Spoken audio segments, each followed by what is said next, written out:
Hi అండి, అందరికీ నమస్కారం. నా ఛానల్ చూస్తున్న ప్రతి ఒక్కరికి పేరు పేరున శుభాభివందనాలు తెలియజేసుకుంటున్నా. ఈరోజు ఒక మంచి టాపిక్తో మీ ముందుకు వచ్చానండి. చూడండి, ఈ పాటికి మీకు అర్థమైపోయి ఉంటుంది. మన టాపిక్ ఏంటంటే, బయట ఉన్న ఈ కుల వ్యవస్థ, ఈ అణిచివేతకు వీటన్నిటికీ కారణం భగవద్గీత. అంటే వివక్షకు కారణం భగవద్గీత. అంటే భగవద్గీతలో శ్రీకృష్ణుడు వర్ణాలను సృష్టించాడు. ఆ వర్ణాల నుంచే కులాలు వచ్చాయి. ఆ కులాల్లో వివక్ష జరుగుతుంది. సో కాబట్టి ఈ కుల వివక్ష దీని అంతటి కారణం శ్రీకృష్ణుడే అని చెప్పి కొంతమంది బ్లేమ్ చేస్తుంటారు. సో ఇప్పుడు వాళ్ళకి కౌంటర్ వీడియో చేయడమే నా ఉద్దేశం అండి. కొంచెం సేపు ఆ శ్రీకృష్ణుడు దేవుడు ఈ భక్తిపరమైన భావన కొంచెంసేపు పక్కన పెడదాం. ఒక ఫిలాసఫికల్ గ్రంథంగా చూద్దామండి. సో అంటే ఏంటి, ఈ గ్రంథాన్ని అనుసరించడం వల్ల జనాలు చెడిపోతున్నారని కదా వాళ్ళు చెప్తున్నారు. సో అసలు ఈ గ్రంథంలో ఏం చెప్పారు, దేవుడు చెప్పాడు అన్న విషయం కొంచెం పక్కన పెట్టి ఒక వ్యక్తి రాశాడు అంటే ఏంటంటే, మనం ఈ దేవుడిని చూసుకోవడం వల్ల ఏంటంటే అదొక మతపరమైన గ్రంథంగా చూసుకొని దాని మీద ద్వేషం పెంచుకున్నాం.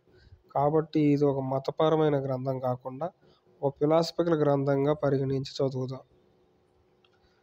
అంటే ఎవరో ఒక వ్యక్తి రాశాడు అన్నట్టుగా చూద్దాం. ఆ వ్యక్తి అసలు ఏమి రాశాడు, ఆ వ్యక్తి ఏదన్నా సమాజాన్ని తప్పుదోవ పట్టించే విధంగా ఏదన్నా రాశాడా, అసలు అక్కడ వర్ణ వ్యవస్థ గురించి ఏముంది. సో ముఖ్యంగా మనం వర్ణ వ్యవస్థ అంటే భగవద్గీతలో మొట్టమొదటిగా చెప్పుకోవాల్సిన శ్లోకం ఇది. చతుర్వర్ణం మయా సృష్టం గుణకర్మ విభాగశ తస్య కర్తారమపి మాం విద్ అకర్తారం అవ్యయం. సో ఈ శ్లోకంలో ఏంటంటే ఇది శ్రీకృష్ణుడు చెప్పినట్టుగా రాశారు. చతుర్వర్ణం మయా సృష్టం అంటే శ్రీకృష్ణుడు ఏం చెప్తున్నాడంటే 4 వర్ణాలు నా చేత సృష్టించబడినవి. సో దీన్ని పట్టుకుంటారండి చాలామంది. ఇదే పట్టుకొని చతుర్వర్ణాలను శ్రీకృష్ణుడు సృష్టించాడంట. ఇంకా ఇంతమట్టుకి ఇంక వదిలేస్తారు, భగవద్గీత పక్కన పడేసి ఇంకేవో ప్రక్షిప్త గ్రంథాలు ఉంటాయి కదా, మనుస్మృతి వాటిలోకి వెళ్తారు. సో ఇంకా అక్కడ ఉంటాయి ఆ వర్ణాల గురించి ఏదో చెత్త అంతా ఉంటుంది. సో ఇవన్నీ కూడా భగవద్గీతలో చెప్పాడు, ఇవన్నీ సృష్టించింది శ్రీకృష్ణుడే అంట అని చెప్పి అక్కడున్న చెత్తను తీసుకొచ్చి ఇక్కడ అంటగడుతుంటారు. సో దయచేసి వాటిని వీటికి అసలు అంటగట్టకండి. ఆ టాపిక్ మనం తర్వాత మాట్లాడుకుందాం. సరే, ముందు ఇది చూడండి. చతుర్వర్ణం మయా సృష్టం. సో ఒక పావు వంతు చదివి ఒక డెసిషన్కి రాకూడదు. ఆ నెక్స్ట్ పావు వంతు చదవండి. గుణకర్మ విభాగశ ఏముంది, గుణకర్మలను విభజించడం ద్వారా. అంటే ఏంటి, 4 వర్ణాలు అతని ద్వారా సృష్టించబడ్డాయంట. ఎలా సృష్టించబడ్డాయంట, గుణకర్మలను విభజించడం ద్వారా. విభజించడం అంటే ఏంటండి, అంటే ఆల్రెడీ ఉన్నాయి అన్నమాట. ఆల్రెడీ ఉన్న వాటిని సపరేట్ చేస్తున్నాడు. సో ఇక్కడ సపరేట్ చేస్తున్నాడు అని కూడా చెప్పకూడదు. చతుర్వర్ణం మయా సృష్టం అని అంటే 4 వర్ణాలు అని అంటే 4 క్లాసిఫికేషన్స్ అనేవి ఇతను సృష్టించాడండి. అవే బ్రాహ్మణ, క్షత్రియ, వైశ్య, శూద్ర. సో వాటికి పేర్లు పెట్టి ఆ 4టిని ఎలా చేస్తున్నాడంటే ఈ గుణకర్మలను విభజించడం ద్వారా ఎవరు ఏ వర్ణానికి చెందిన వాళ్ళు అని ఒక గుర్తింపు, కేవలం ఒక క్లాసిఫికేషన్ కోసం. అంటే ఎగ్జాంపుల్ చెప్పుకోవాలనుకోండి, ఇప్పుడు ఫర్ సపోజ్ మనుషులు ఉంటారు, అందరు ఉంటారు. సో వాళ్ళలో మంచోళ్ళు ఎవరు, చెడ్డోళ్ళు ఎవరు, నేను ఒక క్లాసిఫికేషన్ చేద్దాం అనుకోండి. సో జనాల్ని 2 రకాలుగా క్లాసిఫై చేయొచ్చు, మంచోళ్ళు చెడ్డోళ్ళు అని చెప్పి నేను ఒక మెథడ్ కనిపెడతా. సో ఆ మెథడ్ ప్రకారం కొన్ని ఇండికేషన్స్ ఇస్తాను మీకు. వాళ్ళు చేసే పనుల్లో ఇలాంటి గుణాలు కనిపించాయనుకోండి వీళ్ళు మంచోళ్ళు, ఇలాంటి గుణాలు కనిపిస్తే వీళ్ళు చెడ్డోళ్ళు అని చెప్పి నేను చెప్తా. ఇక్కడ వాళ్ళని ఏమన్నా నేను వేరు చేస్తున్నట్ట? ఇక్కడ మనుషులు మనుషులుగా ఉన్నారు, వాళ్ళ కర్మలు వాళ్ళు చేస్తూనే ఉన్నారు. జస్ట్ మనం ఏంటంటే ఆ ఇండికేషన్స్ ప్రకారం, అంటే వాళ్ళ కర్మల్లో కనిపించే ఆ గుణాల ప్రకారం వాళ్ళు ఏంటి, మంచోళ్ళ చెడ్డోళ్ళ. అంటే ఏంటి, మంచోళ్ళు అయితే మంచి కర్మలు చేస్తారు, చెడ్డోళ్ళు చెడ్డ కర్మలు చేస్తారు కదా. సో ఆ కర్మల్లో వాళ్ళు చేసే ఆ గుణాల ప్రకారం వీళ్ళు మంచోళ్ళ చెడ్డోళ్ళ అని చెప్పి మనం ఎలాగైతే ఒక క్లాసిఫికేషన్ చేస్తాం, అంతేగాని మంచోళ్ళని వేరు చేసి చెడ్డోళ్ళని వేరు చేసి మనము ఇంకా ఏం చేయట్లేదు. జస్ట్ ఏంటంటే ఉన్న వాళ్ళని జస్ట్ గుర్తించడానికి ఒక మెథడ్ అనమాట. అలాగే ఇక్కడ చతుర్వర్ణ వ్యవస్థ కూడా శ్రీకృష్ణుడు సృష్టించింది ఏంటంటే, ఆల్రెడీ కర్మలు చేస్తున్నారు. ఆ కర్మల్లో కనిపించే గుణాలు ఉంటాయి కదా, వాటిని అంటే వాటి ప్రకారం ఆ కర్మల్ని చూస్తే ఆ కర్మల్లో కనిపించే గుణాల ప్రకారం వాళ్ళని విభజించడానికి జస్ట్ 4 పేర్లు పెట్టాడు. అంటే ఆ గుణాలు ఏంటి, ఏ గుణం కనిపిస్తే ఏ వర్ణం అనేది తర్వాత ఉంటుంది. సో ఈ రకంగా ఇతను ఒక క్లాసిఫికేషన్ తయారు చేస్తే దాన్ని తీసుకొచ్చి మనోళ్ళు ఏంటంటే, ఇతను అందరూ ఒకటిగా కలిసి ఉన్న వాళ్ళని వేరు చేశాడు. అంటే ఏంటి, అంతకుముందు మొత్తం ఒకటిగా ఉండేవాళ్ళు. ఇతను ఏంటంటే ఈ గుణాలను బట్టి, ఈ కర్మలను బట్టి వాళ్ళందరినీ, ఈ కర్మ చేసేవాళ్ళు, ఈ పనులు చేసేవాళ్ళు వీళ్ళు ఈ వర్ణం, వీళ్ళు ఈ వర్ణంలో ఉండాలి, వీళ్ళు ఈ వర్ణంలో ఉండాలి, ఎవరి పనులు వాళ్ళే చేయాలి, మీకు కేటాయించిన పనులు మీరే చేయాలంటే ఇక్కడ ఏంటంటే ఏదో వర్ణానికి ఇతను ఏదో పని కేటాయించి వాళ్ళకి ఒక రూల్స్ అండ్ రెగ్యులేషన్స్ నిర్ధారించినట్టుగా కల్పించి చెప్తున్నారనమాట. ఇక్కడ చతుర్వర్ణ మయా సృష్టం గుణకర్మ విభాగశ అంటే జస్ట్ గుణకర్మలు అంటే గుణాలతో నిండి ఉన్న కర్మలను విభజించడానికి 4 వర్ణాలు, 4 గ్రూపులు అంటే 4 పేర్లు పెట్టుకున్నాడు. గుణకర్మ విభాగశ గుణాలతో నిండి ఉన్న కర్మలు అంటే మనం కర్మలు చేస్తుంటే ఆ గుణాలు మనకు కనిపిస్తాయి కదా, ఆ గుణాలను బట్టి వాళ్ళు ఏంటి అనేది జస్ట్ మనం గుర్తించడం కోసం ఇతను ఒక 4 పేర్లు పెట్టి ఒక వ్యవస్థ లాగా అంటే 4 రకాలుగా అంటే మంచి చెడు అని 2 ఇక్కడ ఏంటంటే 4 రకాలుగా అతను డివైడ్ చేశాడు. ఈ నెక్స్ట్ సగంలో ఉంది చూడండి. తస్య కర్తారమపి మాం విద్ అకర్తారం అవ్యయం. సో ఇక్కడ ఏంటంటే తస్య కర్తారమపి నేను దీనికి కర్తనైనప్పటికీ అంటే ఏంటి, ఈ 4 వర్ణాలు అని చెప్పి ఇతను పేరు పెట్టి చేసినప్పటికీ నన్ను అకర్తగా మరియు సనాతనునిగా గుర్తించండి, తెలుసుకోను అంటున్నాడు. సో అంటే ఏంటి, అతను కర్త అయితే అకర్తగా తెలుసుకోవడం ఏంటి?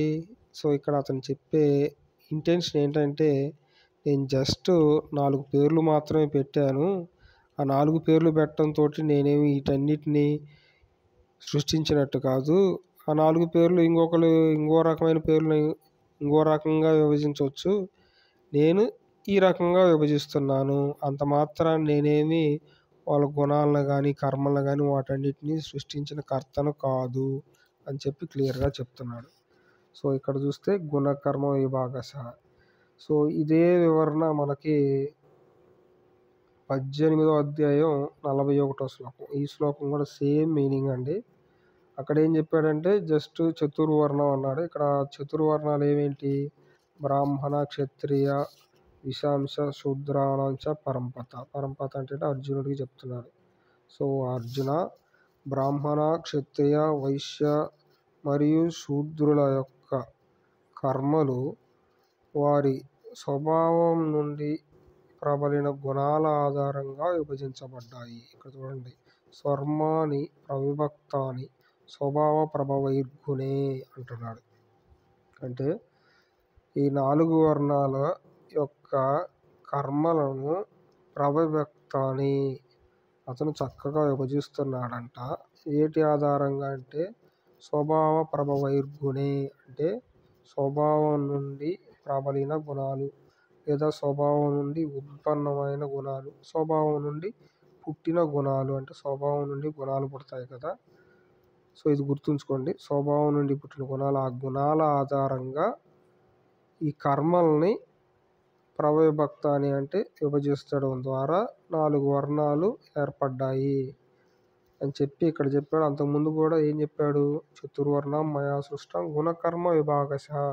ఇక్కడ కూడా ఏమంటున్నాడు, గుణకర్మల్ని విభజించడం ద్వారా అంటే ఏంటి, గుణంతో నిండి ఉన్న కర్మల్ని విభజించడం ద్వారా అని ఇక్కడ చెప్పాడు. అక్కడ ఏంటంటే ఆ గుణాల ఆధారంగా కర్మలను విభజించడం ద్వారా అని చెప్పి కొంచెం క్లారిటీగా చెప్పాడు. సో అంటే ఏంటి, ఇక్కడ గుణాల ఆధారంగా కర్మలను విభజించడం ద్వారా 4 వర్ణాలను ఆయన క్లాసిఫై చేశాడు. సో ఇక్కడ నేను హైలైట్ చేసింది చూడండి, ప్రభావ స్వభావైర్గుణే. సో ఇక్కడ స్వభావ ప్రభావైర్గుణే అంటే ఇక్కడ ఏంటంటే స్వభావం నుండి గుణాలు పుడతాయి అని చెప్పి మనకు అర్థమవుతుంది. ఓకేనా? ఓకే, ఇప్పుడు నెక్స్ట్ శ్లోకానికి రండి. ఇది 41, 42 శ్లోకం. శమో దమస్త్యప శౌచ క్షాంతిరాజ్యమేవచ జ్ఞానం జ్ఞానమాస్తిక్యం బ్రాహ్మకర్మ స్వభావజం. సో ఇక్కడ ఏంటంటే ఈ శ్లోకం దీని తర్వాత 2 శ్లోకాలు కూడా ఏంటంటే మనం ముందేం చెప్పుకున్నాం, గుణాల ఆధారంగా కర్మలను విభజించడం అంటే ఏంటి, కర్మ చేస్తుంటే మనకు గుణాలు కనిపిస్తాయి.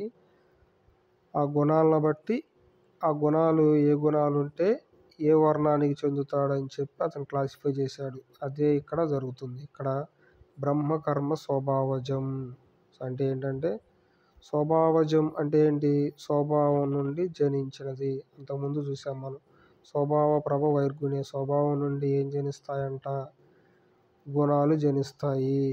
ఓకేనా? ఇక్కడ కూడా స్వభావజం అంటే స్వభావం నుండి జనించినది. జలజం పంకజం అంటే ఏంటి, జలజం అంటే ఏంటి, జలం నుండి జనించినది. జలం నుండి ఏం జనిస్తుంది, తామర పువ్వు, చేపలు.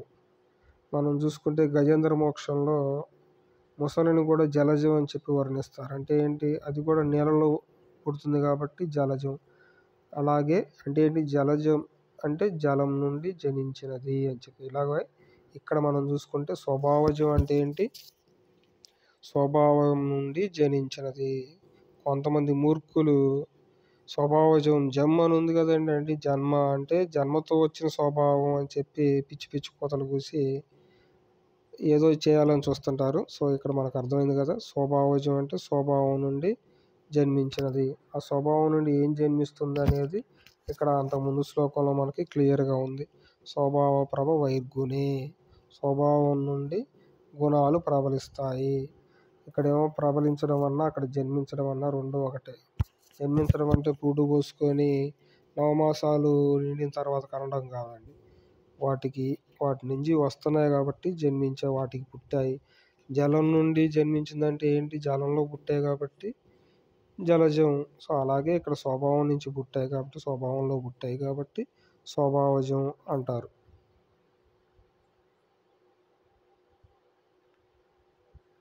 సో ఇక్కడ చూస్తే కొన్ని గుణాల గురించి చెప్తున్నాడండి.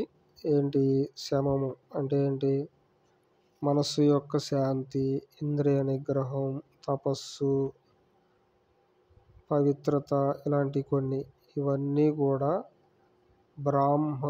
బ్రహ్మకర్మ స్వభావజం. ఇవి బ్రాహ్మణుని కర్మల యొక్క గుణాలు. స్వభావజం అంటే గుణం, బ్రహ్మకర్మ స్వభావజం అంటే బ్రాహ్మణుల యొక్క కర్మ గుణాలు, కర్మలోని గుణాలు, కర్మ యొక్క గుణాలు అని చెప్పి అర్థం వస్తుంది. సో ఇవన్నీ కూడా గుణాలు. అంటే ఈ గుణాలు కనిపించాయనుకోండి, ఇప్పుడు బ్రాహ్మణులు కర్మ చేస్తుంటే, అంటే బ్రాహ్మణుల నుంచి ఎవరన్నా కర్మ చేస్తుంటే వాళ్ళ కర్మల్లో ఈ గుణాలు కనిపించాయనుకోండి మనకి, సో వాళ్ళు బ్రాహ్మణులు అయి ఉంటారు. బ్రాహ్మణులు అంటే మనం ఇప్పుడు చెప్పుకునే కులం బ్రాహ్మణులు కాదండి, వర్ణం వేరంటే బ్రాహ్మణులు అంటే ఈ గుణాలు కలిగిన వాళ్ళు బ్రాహ్మణులు అవుతారు. బ్రాహ్మణులుగా అతను ఒక పేరు పెట్టాడు ఇక్కడ. సో అంటే వాళ్ళు చేసే కర్మల్లో మీకు ఈ గుణాలు కనిపించాయనుకోండి, వాళ్ళని బ్రాహ్మణులు అంటారు. వాళ్ళని బ్రాహ్మణులుగా ఒక పేరు పెట్టాడు. నెక్స్ట్ శ్లోకాల్లో ఉంటుంది. తర్వాత అది క్షత్రియులకి ఏ గుణాలు ఉంటాయి, వాళ్ళ కర్మల్లో ఏ గుణాలు కనిపిస్తాయి, వైశ్యులకి, శూద్రులకి నెక్స్ట్ శ్లోకాల్లో ఆ గుణాల ఆధారంగానే కర్మలు చేయటం మంచిది అన్నట్టుగా ఉంటుంది. సో వాటి అన్నిటి సారాంశం ఈ 2 శ్లోకాలు ఉంటుంది చూడండి, 47, 48లో. శ్రేయాన్ స్వధర్మో విగుణ పరధర్మ స్వనిష్ఠితాత్ స్వభావనియతం కర్మ కుర్విన్నోప్నతి కిల్బిషం. ఇక్కడ చూస్తే శ్రేయాన్ స్వధర్మో విగుణ అంటున్నాడు. లోపాలతో కూడి ఉన్నా సరే స్వధర్మాన్ని అనుసరించడం శ్రేయస్కరం. పరధర్మ స్వనుష్ఠిత, పరధర్మాన్ని చక్కగా అనుసరించడం కన్నా. సో దీన్ని ఈ ఒక్క శ్లోకాన్ని చూసి అనుకోండి, అంతకుముందు మనం చెప్పుకున్నది ఏమీ వినకుండా చాలా డౌట్స్ వస్తాయి. దీన్ని చాలా రకాలుగా వక్రీకరిస్తుంటారు. మతపరంగా వక్రీకరించే వాళ్ళు చూడండి, శ్రీకృష్ణుడు స్వధర్మం అంటే ఇక్కడ ఒక మతంగా తీసుకొని ఇంకా మతం మారకూడదంట, వాళ్ళకి ఇష్టం ఉన్నా లేకపోయినా ఆ మతం మంచిది కాకపోయినా దాంట్లో లోపాలు ఉన్నా సరే ఆ మతంలోనే ఉండాలి, పక్క మతం పోకూడదు అన్నట్టుగా చెప్తున్నాడు. కొంతమంది వక్రీకరిస్తారు. ఇంకొంతమంది వర్ణాల్లోకి వచ్చేసి చూడండి, వర్ణ వ్యవస్థలో నచ్చినా నచ్చకపోయినా దాంట్లో లోపాలు ఉన్నా సరే ఆ వర్ణంలోనే ఉండాలి. అంటే ఏంటి, ఆ వర్ణాన్ని ఏంటంటే కులంగా పరిగణించి, సో ఆ కులంలో వాళ్ళు పుట్టారు కాబట్టి వాళ్ళకి నచ్చినా నచ్చకపోయినా ఆ కుల వృత్తే చేయాలంట, ఇంకొకళ్ళ కుల వృత్తిలో వీళ్ళు ఏలు పెట్టకూడదంట. ఇది శ్రీకృష్ణుడు చెప్పింది అన్నట్టుగా పిచ్చి పిచ్చి కల్పనలన్నీ చేస్తుంటారు. సో మనం చూడండి, మనకు అర్థమవుతుంది. శ్రేయాన్ స్వధర్మో యుగుణ పరధర్మ స్వనిష్ఠిత. ఇక్కడ స్వధర్మం అంటే ఏంటి అనేది చూడాలంటే తర్వాత దాంట్లో చూడండి, స్వభావనీతం కర్మ కుర్వీనోప్నతి కిల్బిషం. ఇక్కడ ఏంటి, లోపాలతో కూడి ఉన్నా సరే నీ స్వధర్మాన్ని పాటించు అంటున్నాడు. ఎందుకు అన్నదానికి ఏం చెప్తున్నాడంటే, స్వభావం వల్ల నిహితమైన కర్మలను ఆచరిస్తూ పాపం పొందరు. అంటే ఏంటి, స్వభావం వల్ల నిహితమైన కర్మలు చేయడం వల్ల పాపం పొందరు కాబట్టి నీ స్వధర్మాన్ని అనుసరించు అన్నాడంటే ఏంటి, స్వభావం వల్ల నిహితమైన కర్మల్ని చేయటమే మన స్వధర్మం అని చెప్పి అర్థమైపోతుంది. ఓకేనా. అంటే ఏంటి, స్వభావం మనకి ఏదైతే నియమించిందో కర్మల్ని, ఆ కర్మల్ని చేయటమే స్వధర్మం అన్నమాట.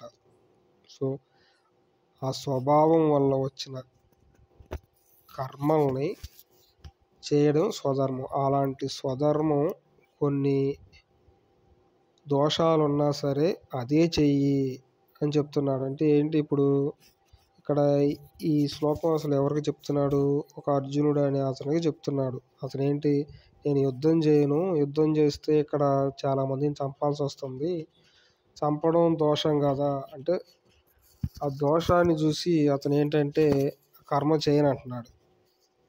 అతని స్వధర్మం ఏంటంటే యుద్ధం చేయటం.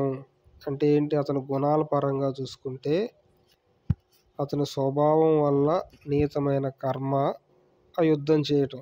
సో అతను ఆ కర్మ చేయకుండా అందులో ఉన్న దోషాన్ని పట్టుకొని నేను కర్మ చేయను అంటున్నాడు. దానికోసం శ్రీకృష్ణుడు అనే అతని చేత చెప్పిస్తున్నారు. ఏంటి, తర్వాత చూడండి, కుంతిపుత్రుడా, సహజమే కర్మ దోషాలతో నిండి ఉండడం, అయినప్పటికీ విడిచిపెట్టకూడదు. నిజానికి అన్ని ఆరంభాలు దోషంచే పొగతో అగ్నిలాగా కప్పివేయబడ్డాయి. సో ఇక్కడ ఏం చెప్తున్నాడంటే, సహజంగానే కర్మ దోషాలతో నిండి ఉంటుందంట. అంటే మనం ఏ కర్మ చేసినా కానీ దాంట్లో కొన్ని దోషాలు కనిపిస్తుంటాయి, అయినప్పటికీ దాన్ని విడిచిపెట్టకూడదు. సో ఇప్పుడు ఆ దోషం ఉంది కదా అని చెప్పి విడిచిపెట్టకూడదు. ఆ దోషాలు ఏంటంటే ప్రతి ఆరంభానికి కూడా కొన్ని దోషాలు ఉంటాయంట. ఎలా, పొగతో అగ్ని కప్పివేయబడ్డట్టుగా ఈ కర్మ అనేది ఆ దోషంతో కప్పివేయబడుతుంది. సో ఆ దోషాన్ని పట్టుకొని మన స్వభావం వల్ల నిహితమైన కర్మల్ని చేయడం మానేయకూడదు. అంటే ఇప్పుడు ఏంటి, ఒక రాజు యుద్ధం చేసి ఆ రాజ్యం పరువు కాపాడాలి, అంతేగాని నేను ఎదుటోళ్ళని చంపాల్సి వస్తుంది కదా అని చెప్పి ఆ దోషాన్ని పట్టుకొని కర్మం చేయకుండా ఉండకూడదు. ఆ కర్మ చేయటం మంచిదే, ఆ దోషం అనేది పాపం కాదు అన్న ఉద్దేశంతో ఈ శ్లోకాలు చెప్తున్నాడు. దీన్ని తీసుకెళ్ళి మనోళ్ళు ఏదేదో కల్పిస్తుంటారు ఇలా. ఓకే, ఇప్పుడు ఇది విన్న తర్వాత కొంతమందికి ఒక డౌట్ వచ్చి ఉండొచ్చు, ఇదేంటి స్వభావ నిహిత కర్మ దోషం ఉన్నా సరే చేయమంటున్నాడు, ఆ దోషాన్ని పట్టించుకోవద్దు అంటున్నాడు. సో అంటే ఇప్పుడు ఒక దొంగ ఉన్నాడు, ఆ దొంగోడి స్వభావం ఏంటంటే దొంగతనం చేయటం, ఎదుటి వాళ్ళని కొట్టో తిట్టో వాటిని లాక్కొని తీసుకుపోయి వాడు అనుభవించడం వాడి స్వభావం. సో ఇప్పుడు వాడి స్వభావం ప్రకారం వాడిని కొట్టి అది లాక్కొని పోతాడు. దాంట్లో వాడికున్న దోషం ఏంటంటే ఎదుటివాడిని కొట్టడం. సో ఇక్కడ శ్రీకృష్ణుడు చెప్తున్నాడు ఈ చిన్న చిన్న దోషాలు నీ స్వభావం వల్ల చేసే కర్మల్లో ఇలాంటి దోషాల వల్ల నీకేం పాపం రాదని చెప్తున్నాడు. అంటే ఒక దొంగోడు కూడా వాడి స్వభావం వల్ల దొంగతనం చేస్తున్నాడు కాబట్టి ఎదుటివాడిని కొట్టినా వాడిని ఏదన్నా హింసించినా కానీ వాడికి పాపం రాదని శ్రీకృష్ణుడు చెప్తున్నాడు అన్నట్టుగా ఒక డౌట్ వచ్చి ఉండొచ్చు. అదేనా శ్రీకృష్ణుడు చెప్తుంది అన్నట్టుగా. సో ఈ డౌట్ మీకు తీరాలంటే ఈ శ్లోకాలు చూడండి. అసలు స్వధర్మం అంటే ఏంటి? స్వధర్మం అంటే ఆల్రెడీ మనం చెప్పుకున్నాం కదా ఏమని, స్వభావనీత కర్మ. స్వభావం నీతం అంటే ఏంటి? స్వభావం ఏదైతే మనకి నియమించిందో అదే స్వధర్మం అని చెప్పి. సో ఇప్పుడు అసలు స్వభావం అంటే ఏంటి? ఇక్కడ కూడా కొంతమంది అవునయ్యా నువ్వు చెప్పింది నిజమే, కర్మలు అదే గుణాలు స్వభావం నుంచి పుడతాయి, గుణకర్మ బాగానే ఉంది, స్వభావజం అంటే పుట్టుకతో వచ్చిన స్వభావం కాదు, సరే స్వభావం నుంచి పుట్టిన గుణాలే, ఈ స్వభావం అంటే ఏంది? స్వభావం పుట్టుకతోనే వస్తుంది కదా అన్నట్టుగా అంటారు. సో దానికి ఈ శ్లోకాలు మనకు వివరణిస్తాయి. చూడండి, ఈ శ్లోకాలు చదవటం ఎందుకు, తాత్పర్యం భావం చదువుతా చూడండి. జ్ఞానవంతుడైనప్పటికీ తన సొంత ప్రకృతి ధర్మానికి అనుగుణంగా ప్రవర్తిస్తాడు. చూడండి, జ్ఞానవంతుడైనా సరే తన సొంత ప్రకృతి ధర్మానికి అనుగుణంగా ప్రవర్తిస్తాడు.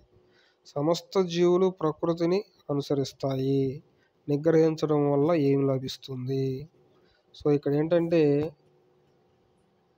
ప్రకృతి ధర్మాన్ని అనుసరించడం. సో ఇదే స్వధర్మం. ఏంటి? మనం ఇప్పుడు అన్ని జీవులు ఉన్నాయి అనుకోండి, ఆ జీవులకి ఏంటంటే పుట్టుకతోటే కొన్ని స్వభావాలు ఉంటాయి. ఆకలేస్తే తినాలి, ఖచ్చితంగా తినాలి. అలాగే నిద్ర వస్తే నిద్రపోవాలి, దప్పికేస్తే తాగాలి. అలాగే ఇవన్నీ ఏంటి? ప్రకృతి నియమించినవి. సో వీటిని మనం కంట్రోల్ చేయలేము. వీటిని కంట్రోల్ చేయడం వల్ల ఏం లాభం ఉండదు. కాబట్టి వాటికి తగ్గట్టుగా అవి నడుచుకోవాలి. జ్ఞానవంతులైనా సరే వాటికి తగ్గట్టుగానే నడుచుకుంటారు. సో ఇది కదా స్వభావం, ఇదే స్వభావం. సో ఇక్కడ ఏంటంటే దీన్ని చూస్తే మనకి ఇక్కడ కూడా మనకేమర్థమవుతుందంటే, సో స్వభావం అనేది ప్రకృతి సిద్ధంగా అంటే మనకి పుట్టుకతోనే వస్తుంది. ఈ ఆకలి దప్పుకి ఇవన్నీ ఏంటి మన పుట్టుకతోనే ఉంటాయి కదా. సో నిజమే, స్వభావం అనేది పుట్టుకతోనూ వస్తుంది. పెరిగేటప్పుడు మనం పెరిగే పద్ధతుల ప్రకారం మనం అవలంబించుకునే లక్షణాల ప్రకారం కూడా స్వధర్మం అనేది వస్తుంది. సో నెక్స్ట్ శ్లోకం చూడండి. ఈ స్వభావాలని మనం ఏ రకంగా అవలంబించుకోవాలి? ప్రతి ఇంద్రియానికి ఇంద్రియార్థం అనగా ఆసక్తి ద్వేషాలు అంటే రాగద్వేషాలు ఏర్పాటై ఉన్నవి. ఆ రెండింటి యొక్క వశం కాకూడదు, అవి నిశ్చయంగా అతనికి ప్రతిబంధకాలు. సో ఇక్కడ ఏంటి? పుట్టిన తర్వాత మనం పెరిగే విధానంలో కూడా మనకు స్వధర్మం అనేది అవలంబం అవుతుంది. ఆ స్వధర్మం అవలంబించుకునేటప్పుడు అంటే నువ్వు స్వధర్మం ప్రకారం చేసే అంటే ఏంటి? నువ్వు స్వధర్మం ప్రకారం చేస్తున్నాను అనుకోండి. ఇప్పుడు దొంగోడు మనం ఎగ్జాంపుల్ చెప్పుకున్నాం. ఆ దొంగోడు చేస్తుంది ఏంటి? వాడు స్వభావమే కదండి. వాడు దొంగతనం చేసి ఎదుటివాడిని కొట్టి లాక్కొని వస్తున్నాడు, అది దోషం కాదు అని కొట్టడం అన్నట్టుగా చెప్పుకున్నాం కదా. సో ఇక్కడ ఏంటంటే వాడది స్వభావం అని మనం చెప్పకూడదు. స్వభావం అనేది అది మనం కంట్రోల్ చేయలేము. ఇంకేంటంటే ఇప్పుడు ఆకలి వేసింది అనుకోండి, నేను తినకుండా ఉండాలి అని చెప్పి కంట్రోల్ చేసుకుంటే ఉండగలమా? చచ్చిపోతాం. సో స్వభావం అంటే ఏంటంటే అది ఖచ్చితంగా చేయగలగాలి. ఇంకా అదే దాన్ని మనం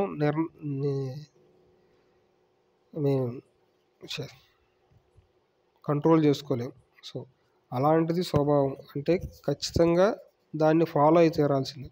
కానీ ఇక్కడ చూస్తే మనం అలా కాకుండా కర్మ ఎలా చేస్తున్నాం అంటే ఇంద్రియానికి కట్టుబడి చేస్తుంటాం. అంటే ఇంద్రియ రాగద్వేషాల కోసం. అంటే ఇంద్రియాలు కొన్ని కోరుకుంటాయి. ఇప్పుడు మనకి ఆకలిస్తే తింటే సరిపోతుంది, కానీ మనం ఏంటంటే కొన్ని ఉంటాయి. ఇప్పుడు ఇంద్రియాలు ఇష్టపడి చేసే కర్మలు, ఫర్ సపోజ్ ఏం చెప్పాలంటే ఎదుటివాడిని కొట్టి ఆనందపడటం. లేకుంటే ఇంకేదన్నా మనం ఏసీలు ఇలాంటివి ఉంటాయి కదా, ఏసీలో ఉంటాం. ఇవన్నీ ఏంటంటే ఏసీలో ఉన్న సంవత్సరం ఏముంది మనకు చెప్పండి. బయట మామూలుగా మనం సహజసిద్ధంగా బ్రతకగలం. కానీ ఏసీ అనేది ఎందుకు పెట్టుకున్నాం అంటే మన ఇంద్రియ సుఖం కోసం పెట్టుకున్నాం. సో ఈ ఏసీలో పడుకోవడం కూడా మనం ఏమనుకుంటాం అంటే నా స్వభావం ఇది, ఏసీ లేనిది నేను బ్రతకలేను అనుకుంటాం. అది స్వభావం కాదు. నువ్వు కంట్రోల్ చేసుకోగలవు. ఆ ఏసీ లేకపోయినా సరే నువ్వు ఉండగలవు. అంటే ఇక్కడ నువ్వేంటంటే కేవలం ఆ ఇంద్రియ లోపం వల్ల ఆ ఏసీకి అలవాటు పడ్డావు. అది నువ్వు స్వభావం అని చెప్పి అలా ఫీల్ అవుతున్నావు. సో ఈ ఇంద్రియ రాగద్వేషాలు ఇక్కడ దొంగోడు చేసేది కూడా ఏంటంటే వాడు జస్ట్ ఆ ఇంద్రియ సుఖాలు అంటే ఏంటి, వాడు అవసరం లేదు, వాడు తినటానికి ఉంది, అంతా ఉంది, వాడు జస్ట్ వాడు ఆనందం కోసం ఏదో ఒక ఆహ్లాదం కోసం వాడు ఎదుటోని కొట్టి డబ్బులు లాక్కుంటున్నాడు. ఓకేనా. ఇక్కడ వాడు ఏంటంటే అది స్వభావం కాదు, జస్ట్ వాడిని ఇంద్రియాలు ప్రేరేపిస్తున్నాయి అంతే. కాబట్టి దాన్ని స్వభావం అని చెప్పుకోకూడదు. స్వభావం ఎప్పుడు అవుతుందంటే ఇంకోటికి బ్రతకడానికి ఏమీ లేదు, ఎవడో ఒకటి దగ్గర నుంచి తీసుకోవాలి, అలాంటప్పుడు చేశాడు అనుకోండి అది స్వభావం వస్తుంది. కానీ ఎక్కువ శాతం ఈ దొంగతనం వీళ్ళు ఏంటంటే వీళ్ళకి పని చేసుకొని బ్రతికే ఆ ఒరిజినల్ స్వభావం ఉంది, కానీ అది చేయకుండా ఇది చేస్తున్నారు. ఎందుకంటే ఆ సుఖం దాంట్లో కష్టపడాలి, దీంట్లో సుఖం. ఈ సుఖం అంటే ఏంటంటే ఇంద్రియాలకు లోపట్టదు. సో ఇది స్వభావం కాదు అని చెప్పి శ్రీకృష్ణుడు ఇక్కడ ఈ భగవద్గీతలో చెప్తున్నారు. సో ఇంద్రియాలకి ప్రతి ఒక్కదానికి రాగద్వేషాలు ఉంటాయి, వాటికి మనం కట్టుబడకూడదు. సో అది అసలు స్వభావం కిందకే రాదు. స్వభావం అంటే ఏంటంటే మనం కంట్రోల్ చేసుకోలేము, అది ఖచ్చితంగా చేయాలి. అలాంటివి స్వభావాలు. తర్వాత చూడండి, ఇది ఆల్రెడీ మనం చూసాం కదా, శ్రేయాన్ స్వధర్మో విగుణ పరధర్మ సునిష్ఠిత. ఈ పై భాగం అంతకుముందు శ్లోకంలో మనకు కనిపించింది ఇక్కడ. కాకపోతే అదేంటి 18:47 దాంట్లో ఏంది, స్వభావనీతం కర్మ పూర్వీనోపనతి కిల్బిషం అని ఉంది. అంటే ఏంటి, స్వభావం వల్ల నీతమైన కర్మలను ఆచరిస్తూ పొందరు పాపం. అదే శ్లోకం పై భాగం ఇక్కడ కూడా సేమ్ ఉంటుంది. కిందకు వచ్చేలోకి స్వధర్మే నిధనం శ్రేయ పరధర్మో భయానహ. ఇక్కడ ఏంటంటే సేమ్ లోపాలతో కూడి ఉన్న స్వధర్మం శ్రేయస్కరం, పరధర్మాన్ని చక్కగా అనుసరించడం కన్నా ఆ స్వధర్మంలో మరణించినా శ్రేయస్కరమే, పరధర్మం భయంకరమైనది అని చెప్తున్నాడు. ఇదేంటి 35, అంతకుముందు 33, 34లో ఏం చెప్పాడు, ఎవరైనా సరే ప్రకృతికి అనుకూలంగా బ్రతకాల్సిందే, ఏమని చెప్పాడు, ప్రకృతిని అనుసరించి బ్రతకాల్సిందే. సో అలాంటిది మన స్వధర్మం అవుతుంది, స్వభావం అలా వస్తుంది. అంతేగాని ఇంద్రియాలకు కట్టుబడి చేసేది స్వధర్మం కాదు. సో అలాంటి స్వధర్మాన్ని అనుసరించడం శ్రేయస్కరం, అందులో విగుణాలు ఉన్నా సరే. పరధర్మాన్ని చక్కగా అనుసరించడం కన్నా ఇదే శ్రేయస్కరం. ఈ స్వధర్మంలో మరణించినా సరే మంచిదే, పరధర్మం ఇంతకన్నా భయంకరమైనది అని చెప్తున్నాడు.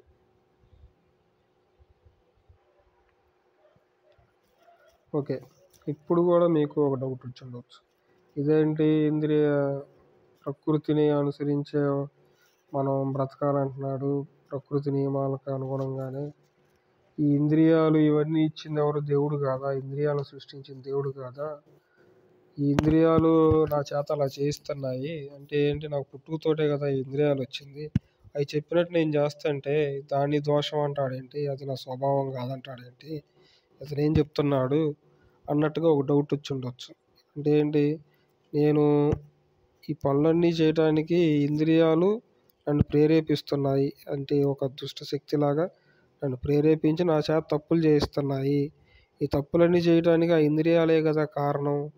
సో అవి కూడా నాకు దేవుడిచ్చినయే కదా, వాటి వల్లే కదా నేను ఇవన్నీ చేస్తున్నాను. సో ఈ డౌట్ మీకు రైజ్ అయి ఉంటుంది.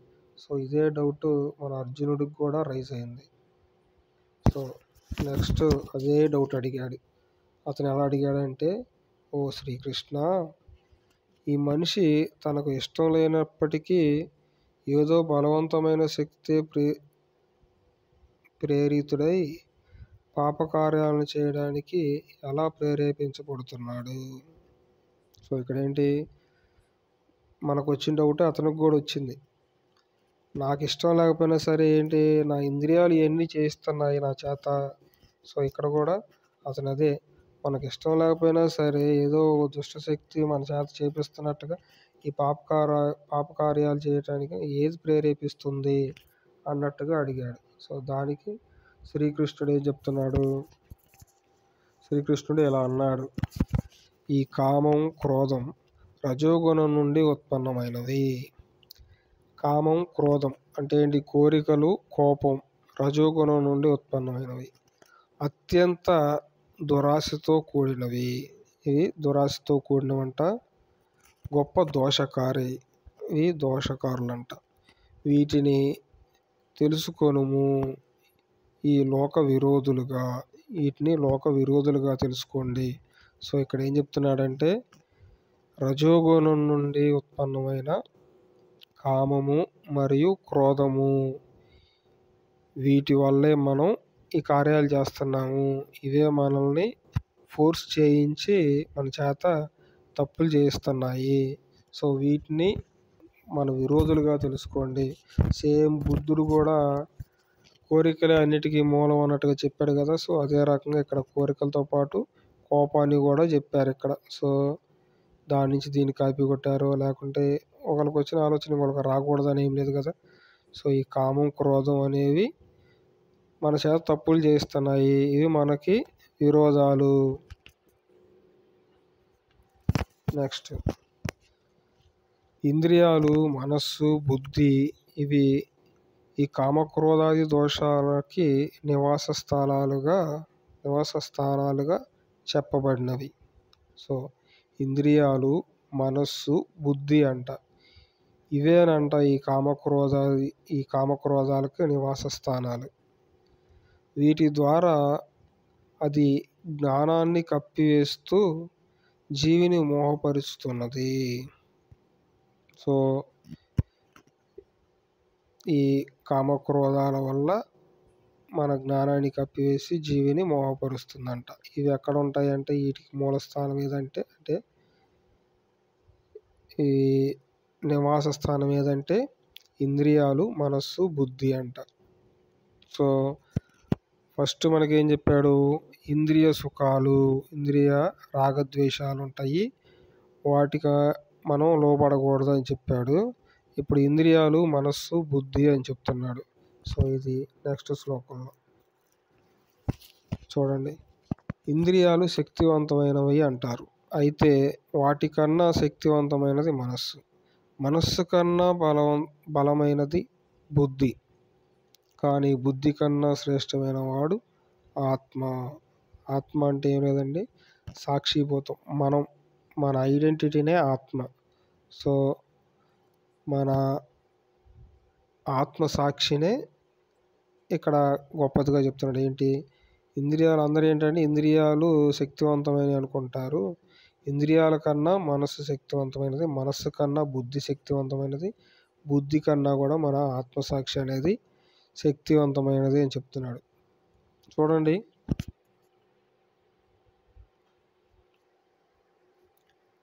ఇక్కడ ఇంద్రియాలు అంటే ఏంటి, మనస్సు అంటే ఏంటి, బుద్ధి అంటే ఏంటి. ఇంద్రియాలు అంటే మనకు తెలుసు, ఇంద్రియాలు ఏంటి, జస్ట్ సెన్స్ ఆర్గాన్స్, బయట ఏంటి అనేదాన్ని సెన్స్ చేసి మనకు చేరవేస్తుంది. సో అది బ్రెయిన్కి చేరవేస్తుంది. బ్రెయిన్కి చేరిందంటే ఆటోమేటిక్గా మనకు అర్థమవుతుంది, మనం అంటే మన అస్తిత్వం అర్థమైపోతుంది. ఓకేనా. సో ఈ రకంగా ఇంద్రియాలు చేరవేసే వాటిని అంటే ఏంటి, ఇంద్రియాలు ఫర్ సపోజ్ తింటే రుచి ఏంటి అనేది చెప్తుంది, వింటే అది ఏంటి ఎలాగుంది అనేది చెప్తుంది, సో ఆ సౌండ్ ఏంటి అనేది చెప్తుంది, చూస్తే ఎదురుగా ఉంది ఏందనేది చెప్తుంది. ఇవేంటంటే ఏంటి అన్న ఒక జస్ట్ ఇన్ఫర్మేషన్ ఇస్తాయి. ఈ మనస్సు అనేది ఏంటంటే వాటిలో దానికి నచ్చింది ఏంటి నచ్చంది ఏంటి అనేది చూసుకుంటుంది. అంటే ఏంటి, నీకు ఏదైనా ఒక సినిమా చూస్తున్నావు, ఒక బొమ్మ కళాఖండం చూస్తున్నావు అంటే అది నీకు నచ్చింది, అది నీ కళ్ళకు నచ్చదు. కళ్ళతోటి నచ్చింది నచ్చలేదని చెప్పను. అదేంటంటే మనస్సు అంటాం. అది ఒక అవయవం ఏం కాదండి. మన బ్రెయిన్ లాగా, హార్ట్ లాగా. కొంతమంది మనసు అంటే హార్ట్ అంటారు. అది ఒక అవయవం కాదు. జస్ట్ ఒక మన ఫీలింగ్స్. అంటే మనం ఇష్టాభిష్టాలని చెప్పేది మనస్సు అన్నమాట. సో ఈ మనస్సు ఏంటంటే ఇష్టం అభిష్టాలను చెప్తుంది. అంటే ఈ సెన్స్ ద్వారా మనం కనుగొన్న సెన్స్ని కొన్నిటిని ఇష్టపడుతుంది, కొన్నిటిని ఇష్టపడదు. సో వీటి అనుగుణంగా మనం మన స్వధర్మాన్ని మార్చుకుంటాం. ఏంటి ఇది కూడా ఏంటి ఈ ఇంద్రియ రాగద్వేషం లాంటిది.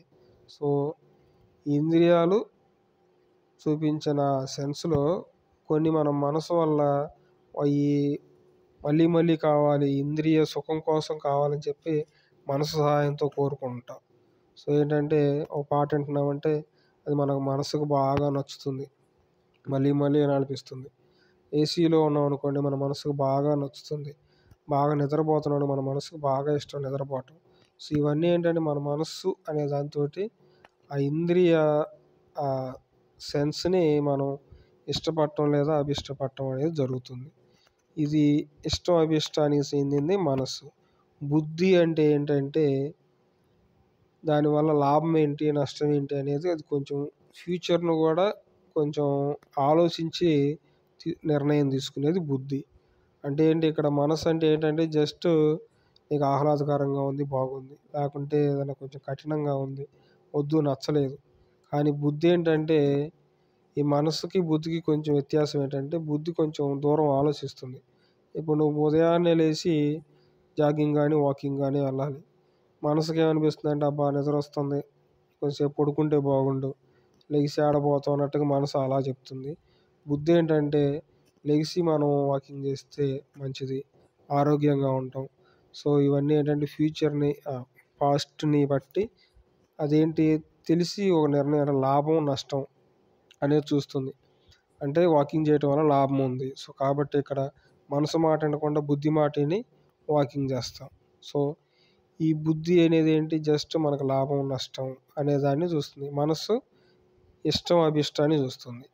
వీటన్నిటికన్నా కూడా ఆత్మసాక్షి అనేది గొప్పది అంటున్నాడు. ఆత్మసాక్షి అంటే ఏంటంటే ఇక్కడ బుద్ధి కూడా ఏంటంటే లాభం నష్టం అనేది చూస్తుంది. అంటే ఏంటి నీకు లాభం వస్తుంది, ఎదుటోడికి నష్టం వచ్చినా సరే నీకు లాభం వస్తుంది కాబట్టి నువ్వు దానికల్లే ఆలోచించిద్ది బుద్ధి. అంటే ఏంటి నాకెందుకు, వాడు ఏమైతే నాకెందుకు, వాడిది పోతే పోయింది, నాకు వస్తుంది కదా అన్న ఇదిలో బుద్ధి ఆలోచించింది. కానీ మనస్సాక్షి అలా కాదు.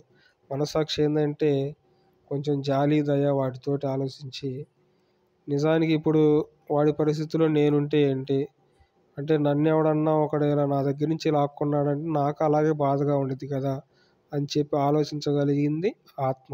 సో ఈ ఆత్మతో ఆలోచించి మనం తీసుకునే నిర్ణయాలని వీటినే స్వభావం, స్వధర్మం అంటారన్నట్టుగా ఇక్కడ శ్రీకృష్ణుడు చెప్తున్నాడు. సో అంటే ఏంటంటే ఈ ఇంద్రియాల వల్ల వచ్చే ఈ సెన్స్ని ఈ ఆత్మ మనస్సు బుద్ధితో కాకుండా ఆత్మ సహాయంతో తెలుసుకొని వాటి వల్ల నిర్ణయాలు తీసుకొని మనం చేసే కర్మలు, స్వభావ సిద్ధ కర్మలు, వాటినే మన స్వధర్మం అంటారు అని ఇక్కడ ఈ భగవద్గీతలో చెప్తున్నారు. అంటే స్వభావం అంటే మనం ప్రకృతిని అనుసరించి చేసేది, మరియు ఈ ఇంద్రియ రాగద్వేషాలు, ఈ రజోగుణం నుండి ఉత్పన్నమైన కామక్రోధాలు వీటికి లోబడకుండా మనం మన మనస్సాక్షితో చేసే కర్మలు అదే మన స్వధర్మం అన్నమాట. సో ఇలాంటి స్వధర్మం ఏదైనా చిన్న చిన్న దోషాలతో కలిసి ఉన్నా సరే చేయడం మంచిది, దాంట్లో మరణించినా సరే పర్లేదు అన్నట్టుగా శ్రీకృష్ణుడు చెప్తున్నాడు. సో వీటిని క్లియర్గా అర్థం చేసుకోకుండా వీటికి ఏయో ఒకరి భాష్యాలు చెప్పి ఈ భగవద్గీతని, అంటే మన భారతదేశంలో ఉన్న ఓ మంచి ఫిలాసఫికల్ గ్రంథాన్ని ఎంతో వక్రీకరిస్తున్నారు. చూడండి నెక్స్ట్. ఈ విధంగా బుద్ధికి పైన ఉన్న ఆత్మను తెలుసుకొని, అంటే ఏంటి, బుద్ధి కన్నా ఉన్నతమైన ఆత్మ అని చెప్పుకున్నాం కదా. సో ఆత్మను తెలుసుకొని ఆత్మచేత ఆత్మను స్థిరపరిచి, అంటే ఏంటి, ఆత్మచేత ఆత్మ అంటే ఏంటంటే మనకు మనమే ఆత్మ సాక్షిగా చెప్పుకొని, ఓ మహోబాహో అర్జున, కామరూపంగా ఉన్న జయించడం కష్టమైన ఆ శత్రువును నీవు జయించు. అంటే ఏంటి, ఇక్కడ అర్జునుడు అడిగాడు కదా, ఒక దుష్ట శక్తి ఏదో చేస్తున్నట్టుగా మనం ఈ పాపాలు ఎందుకు చేస్తున్నాం అని చెప్పి. సో నువ్వు ఆ పాపాలు ఎందుకు చేస్తున్నావు అంటే, నువ్వు ఆ ఇంద్రియాలు ఆ మనసు ద్వారా ఇష్టం అభిష్టం చెందడం వల్ల, లేదా బుద్ధి ద్వారా లాభ నష్టాలు పరిశీలించడం వల్ల తీసుకునే నిర్ణయాల వల్లే నువ్వు ఈ తప్పులు చేస్తున్నావు. కానీ నీ మనస్సాక్షితో చేసే, అంటే ఆ మనస్సాక్షితో చేసే నీ స్వభావరీత్యా కర్మ, అదే స్వధర్మం. ఇలా చేస్తే ఎటువంటి తప్పు జరగదు. అలాంటి స్వధర్మాన్ని నువ్వు ఫాలో అవ్వాలి. దాంట్లో చిన్న చిన్న లోపాలు దోషాలు ఉన్నా సరే వాటి వల్ల మనకి పాపం ఉండదు అని చెప్పి శ్రీకృష్ణుడు ఇలాంటి ఫిలాసఫీని మనకి భగవద్గీత ద్వారా అందిస్తున్నాడు. అంతేగాని ఇక్కడెక్కడా కూడా ఈ కులం గురించి, అంటే ఏంటి, ఈ వృత్తి వీళ్ళు చేయాలి, ఆ వృత్తి వీళ్ళు చేయాలి, వీళ్ళు చేసే వృత్తిలోకి వాళ్ళు రాకూడదు, అలాంటి అసలు ఎక్కడ ఈ భగవద్గీతలో లేదు. అనవసరంగా ఈ మతం అంటే కోపం ఉండటం వల్ల, ఈ మత గ్రంథం అవ్వడం వల్ల, సో మతాన్ని ద్వేషిస్తూ ఈ గ్రంథాన్ని కూడా ద్వేషిస్తున్నారు. దయచేసి ఇది ఒక మత గ్రంథంగా కాదు, ఫిలాసఫికల్ గ్రంథంగా చూసి దీంట్లో ఉన్న మంచిని అర్థం చేసుకోగలరని కోరుకుంటూ ఇంతటితో సెలవు తీసుకుంటున్నాం. థ్యాంక్స్ అండి అందరికీ.